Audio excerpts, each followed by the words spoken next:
Isang panibagong araw na naman sa ating lahat guys. At bago yan, syempre simulan natin ang magandang umaga kasama ang ating mga alagang hayop guys.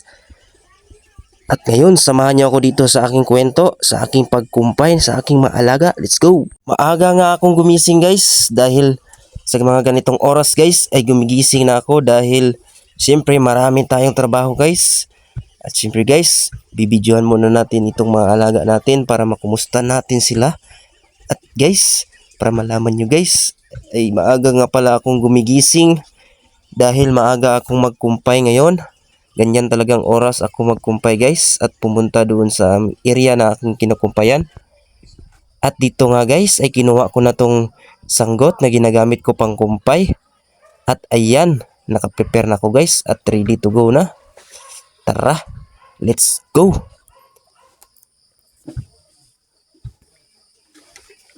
At dito nga guys ay lumakad na ako papunta dito sa aming motor. At ayan guys, nagdala rin ako ng sako dahil yan ang lalagyan natin ng kumpay. At dito nga guys ay bumiyahe na ako at napakaganda ng view dito guys.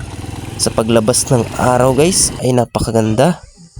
At dito nga guys ay dumating na ako dito sa aking kinukumpayan guys. At dito guys, ayan, kung nakikita nyo guys, ito na. Ayan, area na yan guys. Ayan yung kinukumpay ko para sa aking kalabaw at baka. Ang tawag sa amin ito guys ay bungalon. Diyan nga guys ay sinimulan ko yung pagkumpay na guys. At ilang minuto lang ay natapos na akong magkumpay. At ito na guys ang nakumpay ko. Yun, yung sasako guys, yun ang pakain ko sa baka. At ito yung sa kalabaw. At guys, bumiyahe na nga ako pabalik. At ayan, ibinigay ko na rin dito sa aking kalabaw. At ayan guys, ang dami guys. Sana mabusog ka yan, kalabaw.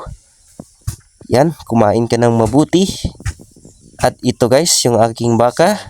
At itong baka natin guys ay kumakain na rin. Yan, ang bilis niyang kumain guys. Ganyan lang ang trabaho ko guys sa umaga.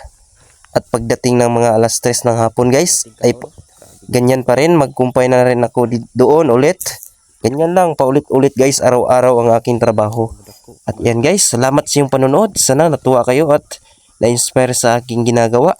At sana guys, huwag niyong kalimutan i-subscribe, i-like, and i-share ang aking mga video dito sa aking Bukid Mini Vlogs. Ayan, God bless guys. Thank you. Si Madam. Nambok na si Madam mo. Ayos. Guys, uy, guys.